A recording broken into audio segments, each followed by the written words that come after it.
My name is Keith Mays. Today I'd like to talk about the subject of time, and the question is, what is it?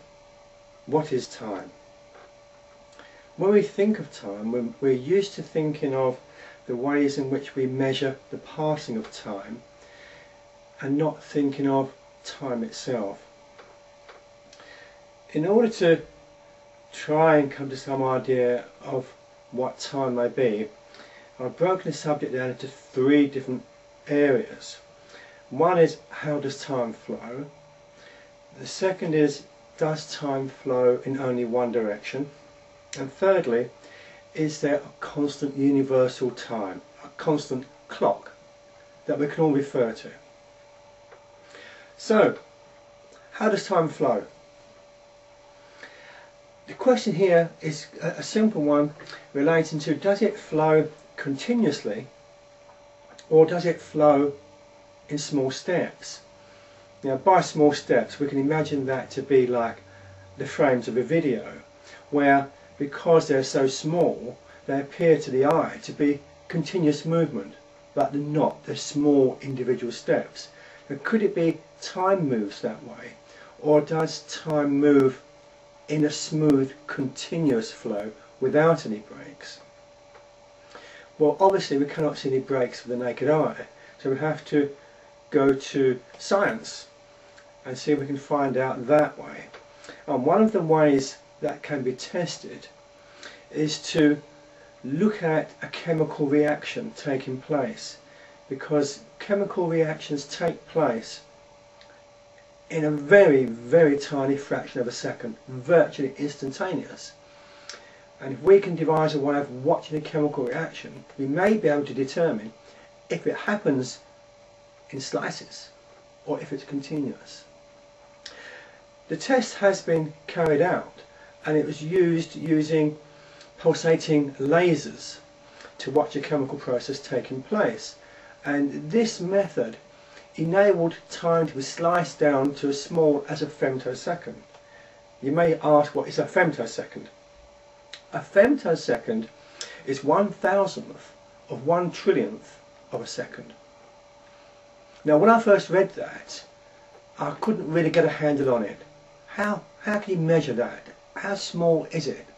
So to make it, to me at any rate, more understandable, I went the other way and calculated on my little pocket calculator what is a second upwards.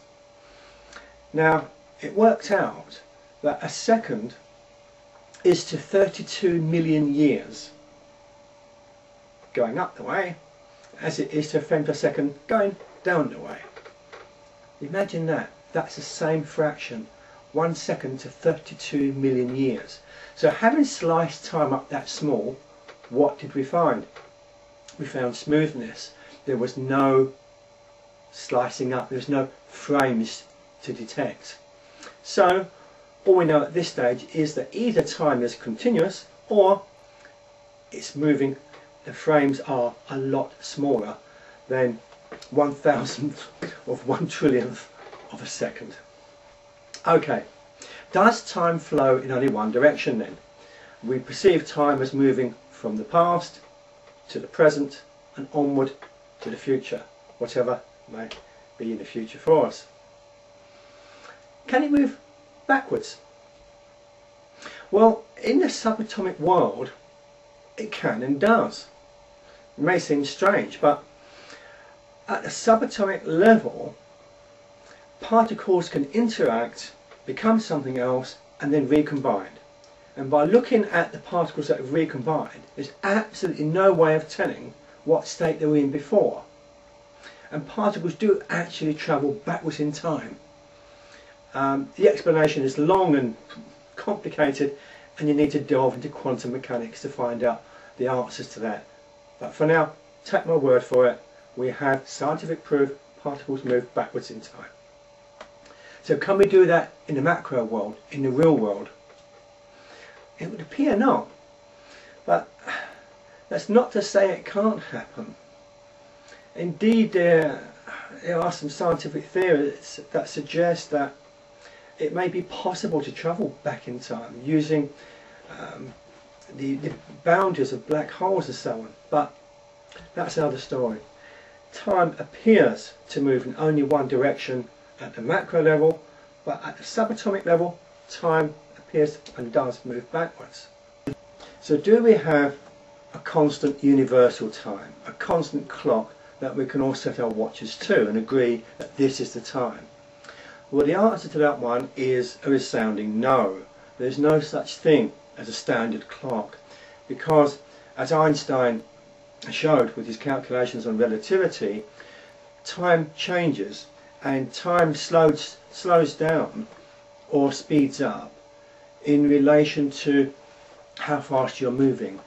The things that affect how fast time moves are speed, that's relative speed, that's my speed, say, in relation to yours. The faster I'm travelling, the slower my clock goes. For instance, take the astronauts on the space station. They're travelling, from memory, I think it's around 17,000 miles an hour, but don't quote me. Now, if they stay on the space station for a full year, travelling at that speed, as they do, then their clock will be slightly slower than ours. They would have aged slightly less. But the difference is a very disappointing 0.0085 of a second. It's hardly eternal youth.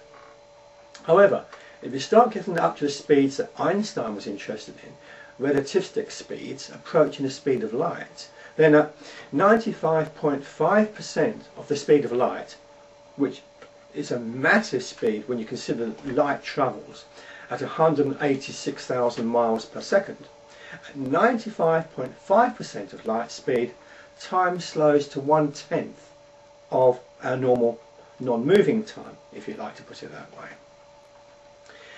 This has been experimentally proven. I remember watching it on a TV program where an atomic clock was put onto an ordinary commercial plane and flown around the world, and another atomic clock was left in the studio. When they were brought back together again, there was a very, very small, but nonetheless measurable difference in the clocks.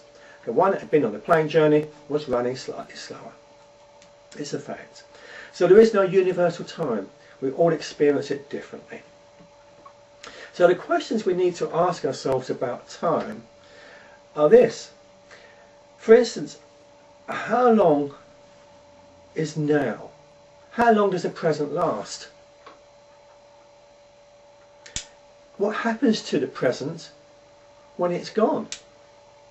For instance, if I'm standing looking at a boulder in my now, and there's the boulder big and huge in front of me, it's there in my now, the present. What happens to it in the past? Does it exist still in the past? I mean, my time's moved on, but has the past stayed where it was?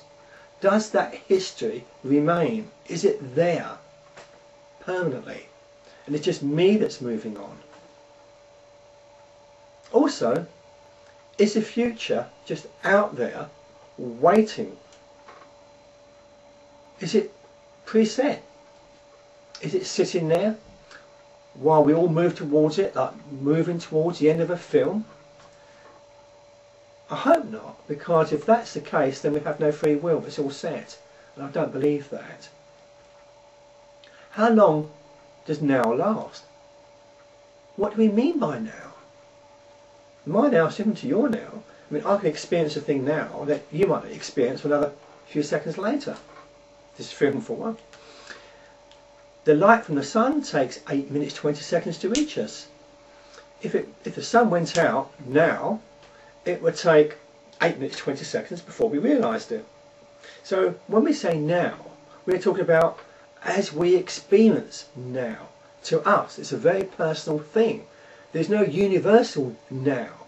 So when we talk about the past, the present and the future, it's different for all of us. It's not fixed. As I said before, there's no fixed universal clock. It's kind of confusing, isn't it? However, that's it. Time is something It's very hard to understand. It's something that we all perceive, affects all of us, and yet we don't really have a grasp of exactly what it is. But it's something to think about. All I can say for now is, it's time for me to go. Goodbye.